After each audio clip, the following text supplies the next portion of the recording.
Dunia menyaksikan eskalasi dramatis dalam hubungan Israel dan Iran setelah perang terbuka pecah pada Jumat, 13 Juni 2025. Israel meluncurkan serangan udara besar-besaran yang dikenal sebagai Operasi Rising Lion, menargetkan fasilitas nuklir Iran di Natanz, Fordo, dan Isfahan, sekaligus membunuh sejumlah komandan militer senior Iran, termasuk Jenderal Muhammad Bagheri dan Hossein Salami. Respons Iran tidak lama kemudian dengan peluncuran rudal balistik yang menghantam Tel Aviv dan Haifa, menewaskan 3 warga sipil dan melukai puluhan lainnya. Konflik yang selama ini berlangsung secara terselubung kini menjadi perang frontal, mengakhiri dekade permusuhan yang dipicu oleh perbedaan ideologi, ancaman nuklir, dan perebutan pengaruh di Timur Tengah. Eskalasi ini tidak hanya mengancam stabilitas regional tetapi juga memicu kekhawatiran global akan dampak ekonomi dan geopolitik yang luas. Latar belakang letusan perang. Serangan Israel pada 13 Juni 2025 dilaporkan melibatkan lebih dari 100 pesawat tempur F-35 dan drone canggih, yang berhasil menembus pertahanan udara Iran setelah memanfaatkan gangguan elektronik untuk menonaktifkan radar musuh. Menurut pernyataan Perdana Menteri Israel Benyamin Netanyahu, operasi ini bertujuan menghentikan program nuklir Iran yang diyakini hanya berjarak beberapa bulan dari menghasilkan senjata nuklir. Kami tidak akan membiarkan Iran mengancam eksistensi kami, tegas Netanyahu dalam pidato darurat yang disiarkan secara nasional. Serangan ini juga menargetkan pusat komando Pasdaran Revolusi Iran, membunuh 2 figur kunci yang dianggap otak di balik operasi militer Iran di Suriah dan Lebanon. Iran membalas dengan cepat pada Sabtu pagi, 14 Juni 2025, meluncurkan sekitar 150 rudal balistik, sebagian besar ditembak jatuh oleh sistem Iron Dome Israel dengan bantuan AS. Namun, beberapa rudal berhasil mencapai target, menyebabkan kerusakan di Tel Aviv dan memicu evakuasi massal. Pemimpin tertinggi Iran Ayatollah Ali Khamenei bersumpah hukuman keras dan menyebut serangan Israel sebagai deklarasi perang, mengindikasikan bahwa konflik ini akan berlangsung lama. Kementerian Luar Negeri Iran juga mengancam akan mengaktifkan proksi seperti Hizbullah dan Houthis untuk memperluas medan pertempuran. Konteks langsung eskalasi ini dapat ditelusuri ke serangan Hamas pada Oktober 2023, yang didukung oleh Iran, dan kegagalan perundingan nuklir dengan AS di bawah administrasi Donald Trump. Sejak itu, pertukaran serangan siber dan pembunuhan target strategis telah meningkat, tetapi serangan 13 Juni 2025 menandai peralihan dari perang bayangan ke konfrontasi terbuka. Beberapa analis menduga bahwa Netanyahu memanfaatkan momen ini untuk memperkuat posisinya di dalam negeri, di tengah kritik terhadap koalisinya yang rapuh, sementara Iran melihat serangan ini sebagai peluang untuk menegaskan dominasinya di kawasan. Sejarah panjang konflik. Akar konflik Israel-Iran dapat ditelusuri kembali ke pendirian negara Israel pada 14 Mei 1948. Pada awalnya, Iran di bawah Shah Mohammad Reza Pahlavi menjalin hubungan diplomatik dan militer terselubung dengan Israel, termasuk perdagangan minyak dan kerja sama intelijen, karena keduanya menghadapi ancaman bersama dari negara-negara Arab. Hubungan ini berakhir drastis pada 1979 dengan Revolusi Islam, yang menggulingkan Shah dan membawa Ayatollah Ruhollah Khomeini ke kekuasaan. Iran bertransformasi menjadi republik teokratik yang menolak eksistensi Israel, menyebutnya Zionis yang menjajah dan mendukung kelompok-kelompok seperti Hamas dan Hizbullah. Poin balik terjadi pada 2002 ketika pengungkapan program pengayaan uranium Iran oleh Mossad dan CIA memicu kecemasan global. Israel, yang merasa terancam langsung, memulai kampanye untuk mencegah Iran mengembangkan bom nuklir, termasuk serangan siber seperti virus Stuxnet pada 2010, yang diyakini karya bersama AS Israel, yang merusak sentrifugal Iran. Tahun 2015, kesepakatan nuklir JCPOA dengan AS dan kekuatan dunia memberikan jeda sementara. Tetapi penarikan AS di bawah Trump pada 2018, yang didukung Netanyahu, memicu ketegangan baru. Pembunuhan tokoh-tokoh kunci seperti Qasem Soleimani, 2020, dan Mohsen Fakhrizadeh, 2021, yang dikaitkan dengan Israel, semakin memanasikan situasi. Sejak 2024, pertukaran serangan terbatas meningkat, termasuk serangan drone Iran ke Israel pada April 2024 yang ditembak jatuh, dan pembalasan Israel terhadap pangkalan militer Iran di Suriah. Serangan 13 Juni 2025, yang melibatkan koordinasi dengan AS dan mungkin sekutu Arab seperti Arab Saudi, menandai puncak dari perang bayangan yang telah berlangsung selama 2 dekade. Iran, meskipun menyangkal ambisi senjata nuklir, terus memperkuat programnya, yang diyakini oleh banyak pakar memiliki kapasitas laten untuk senjata dalam waktu dekat.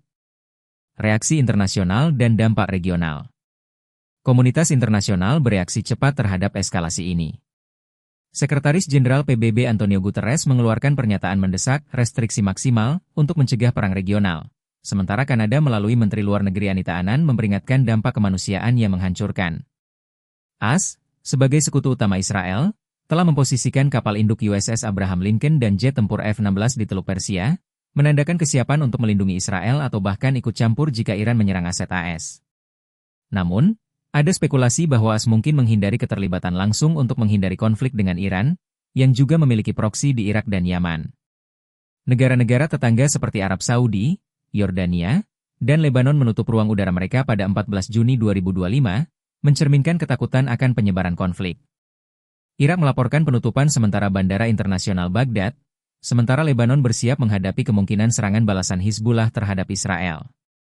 Harga minyak dunia melonjak lebih dari 10% dalam 24 jam terakhir, mencapai $95 per barel, akibat kekhawatiran gangguan pasokan dari Teluk Persia, yang menyumbang 20% produksi global. Analis ekonomi memprediksi dampak inflasi global, terutama di negara-negara importir minyak seperti Indonesia. Sentimen publik dan analisis mendalam. Di media sosial, khususnya X, sentimen publik terbagi tajam. Dukungan untuk Israel muncul dari kalangan yang melihat serangan sebagai pertahanan diri. Dengan akun seperti Israel Defense menulis, "Kami melindungi bangsa kami dari ancaman Iran." Namun, kritik terhadap Netanyahu juga kuat, dengan PH Now Middle East menyebutnya provokator yang mengorbankan rakyat demi kekuasaan. Laporan dari Iran menyatakan 78 warga tewas dan lebih dari 320 luka akibat serangan Israel, memicu kecaman atas korban sipil, terutama di daerah pemukiman. Analis militer seperti Frank Garner dari BBC menilai serangan Israel sebagai yang terbesar sejak Perang Iran-Irak 1980 hingga 1988, dengan potensi mengurangi kemampuan Iran untuk membalas dalam jangka pendek. Namun, ia memperingatkan bahwa fasilitas nuklir Iran tersebar dan diperkuat, sehingga serangan mungkin tidak sepenuhnya menghentikan program tersebut. Profesor Shashank Joshi dari Rusia menambahkan bahwa Iran mungkin beralih ke strategi asimetris, menggunakan milisi seperti Hizbullah, yang kini terpuruk pasca serangan Israel di Lebanon, untuk menyerang target Israel secara tidak langsung. Beberapa pihak menduga serangan ini juga bertujuan melemahkan pengaruh Iran di kawasan, termasuk di Suriah dan Yaman, di mana Teheran mendukung rezim Assad dan Houthis. Namun, risiko balasan Iran tetap tinggi, terutama jika melibatkan serangan terhadap pelabuhan atau kilang minyak Arab Saudi, yang dapat memperluas konflik ke seluruh Teluk Persia. Ketegangan ini juga memengaruhi dinamika domestik kedua negara, dengan Netanyahu menghadapi tekanan untuk menunjukkan kekuatan, sementara Khamenei berjuang menjaga legitimasi di tengah sanksi ekonomi. Prospek ke depan dan risiko konflik regional. Prospek perang ini penuh ketidakpastian. Israel tampaknya bertujuan menghancurkan program nuklir Iran sebelum Iran mencapai kemampuan senjata, tetapi keberhasilan operasi ini diragukan mengingat ketahanan infrastruktur Iran. Iran, meskipun kehilangan komandan kunci, memiliki cadangan rudal dan drone yang cukup untuk melanjutkan perlawanan, serta kemampuan untuk memobilisasi proksi di beberapa front. Hizbullah di Lebanon, meskipun lemah, tetap menjadi ancaman, sementara Houthis di Yaman dapat menargetkan kapal dagang di Laut Merah. AS di bawah Trump, yang kembali berkuasa pada Januari 2025, tampaknya ingin diplomasi untuk menghindari keterlibatan langsung, tetapi tekanan dari pendukung MAGA untuk mendukung Israel secara militer menambah kompleksitas. Rusia dan Cina, sekutu Iran, juga memantau situasi, dengan kemungkinan meningkatkan bantuan militer jika konflik meluas. Rusia, yang terlibat di Suriah, dapat memanfaatkan kekacauan untuk memperkuat posisinya, sementara Cina khawatir akan gangguan rantai pasok minyak global. Ledakan terus terdengar di Teheran dan Tel Aviv pada 14 Juni 2025, dengan sistem pertahanan udara kedua negara bekerja penuh. Sirene peringatan berbunyi di kedua ibu kota, memaksa warga mengungsi ke tempat perlindungan. Dunia menahan napas, menyaksikan apakah konflik ini akan menjadi titik balik menuju perdamaian, jika salah satu pihak menyerah, atau malah memperpanjang siklus kekerasan yang telah menguras sumber daya dan jiwa selama puluhan tahun. Diplomasi darurat, termasuk kemungkinan mediasi oleh Qatar atau Turki, sedang dipertimbangkan, tetapi keberhasilannya sangat bergantung pada kemauan kedua belah pihak untuk deeskalasi. Dampak kemanusiaan dan ekonomi. Dampak kemanusiaan sudah terasa. Di Iran, rumah sakit di Teheran dilaporkan kewalahan menangani korban, dengan banyak fasilitas medis rusak akibat serangan. Di Israel, warga Tel Aviv mengungsi ke bunker, sementara pemerintah mengumumkan status darurat nasional. Organisasi kemanusiaan seperti Palang Merah Internasional meminta akses untuk memberikan bantuan, tetapi situasi keamanan menghalangi operasi mereka. Secara ekonomi, kenaikan harga minyak telah memicu kekhawatiran inflasi global. Negara-negara importir besar seperti India dan Korea Selatan menghadapi tekanan, Sementara pasar saham global anjlok pada 14 Juni 2025, dengan indeks Dow Jones turun 3,5%. Industri penerbangan juga terdampak, dengan banyak maskapai membatalkan penerbangan ke Timur Tengah. Di Indonesia, harga bahan bakar diperkirakan naik dalam beberapa hari ke depan, memengaruhi biaya logistik dan kehidupan sehari-hari.